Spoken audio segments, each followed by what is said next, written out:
Hello from Hollywood. My name is Anthony Boyer. And I'm Jess Canty. And today on Take Fountain, we're going to talk about audition terminology. So whether an audition is in person or self-taped or, even an EcoCast Live or a Zoom, one thing they're going to ask you to do is slate. Yeah. And a slate is a very utilitarian thing that casting needs. Can you talk a little bit about what that might entail? Sure.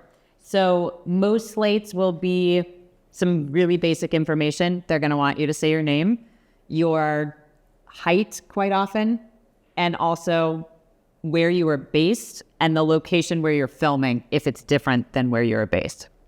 If you're a youth client, they will also ask for your age if you are under 18. If you are an adult actor and you get slate instructions that ask you to slate your age, they have probably accidentally copy-pasted a youth slate instruction for that role. Do not answer the age question. You are legally not required to, so just skip over that if you are an adult actor. If it is a teen role, you can say I'm over 18, but you do not actually have to. Yeah, and you don't have to state, once you turn 18, you do not have to state your actual age because it doesn't matter. It only matters the age you can play. Yeah. A lot of times actors kind of get worried about the slate or think they have to do something extra in the slate or perform. Half the time, every casting director I've talked to, they are literally filling out a Google sheet or an Excel sheet with columns that have, actor name, location, height. So they're oftentimes not necessarily looking at the slate. But the reason why they need it is that they are going to put together a package of 6 to 10 auditions for each role to send to their producers or send to the network. And it's going to be one long tape most of the time. And so the slate actually is what goes in between everybody's separate audition for that same role. So that's why they want to have the same information for each one so that when their producers are watching, it's sort of, name, height, location, the audition, and then the next actor's audition plays with that slate in front of it. Yeah, so it should go without saying, but if they have specific instructions for your slate, follow those instructions. If they don't, then I think name, where you're based, and representation is a good way to go.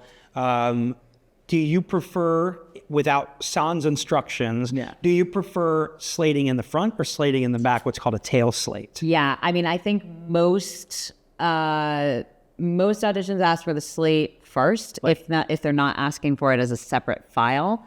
Tail slate can be cool, though, because it kind of makes, if they don't ask, it has them watch your audition first before they see your slate. Yeah. So if they don't have any instructions about separating files and, where they want the slate, it can be fun to put the tail slate because then the first thing they see of you is actually in character versus you slate. Yeah, I feel the same way. I think that I like a tail slate if they don't specify otherwise. I like a tail slate because you get right into the work, first of all. They're going to watch the first 5 seconds of you. They're not going to be like, oh, he's not even in LA. Yeah. But also, one thing I like is, say there's an accent, you're doing that in Irish, and then we cut to the tail slate, and there's your American, your normal accent. I think that's really fun. I think it's really cool. I agree. So, it's like one of those, pro tip, bonus tip. If there's bonus tip, if there's no instructions, then maybe tail slate is a good idea. And another term, obviously. And speaking of, sometimes they'll want a full body shot, a full body slate. There are a few, you can break the horizontal only rule, for instance. But what if you live alone? How are you going to film your full body slate? Can you talk a little bit about full body slates? Yeah, absolutely. It's definitely, if you live alone and you're, recording your audition with someone over Zoom, which is totally fine, like they're reading with you over Zoom or even over the phone on speaker and you've got your camera recording and so we're just hearing that reader. We've all gotten real clever. Yeah, exactly. And casting, as long as your performance is there and they can hear the other lines and they can see that you can interact with the other lines, they truly, truly are focused on your performance. If you are living alone, you're going to want to record your slate in the normal self-tape framing looking straight into camera. That's another thing. Slates are always straight to camera. You're going to want to record that and name, height, location, whatever they're asking for in the instructions, and slate. And then find a full body photo of yourself. Even prepare ahead of time, and when a friend is over, have them snap a couple full body photos of you in an outfit that you audition with often, or an outfit that you think you look good in. It doesn't matter if your full body matches the outfit from the audition. It really probably won't. It probably won't. But we'll put a link to this in the description below. You can actually edit that slate plus the full body shot in a side by side split screen, which kind of looks really cool and is elegant.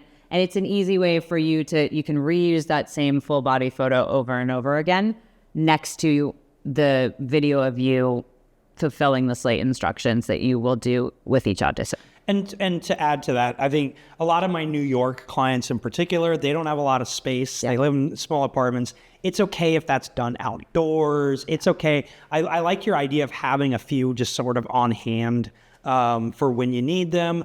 Maybe have an upscale, a downscale, and like you don't worry about the outfit or anything, but have something that shows your lines and something that is just kind of like attractive. Yeah.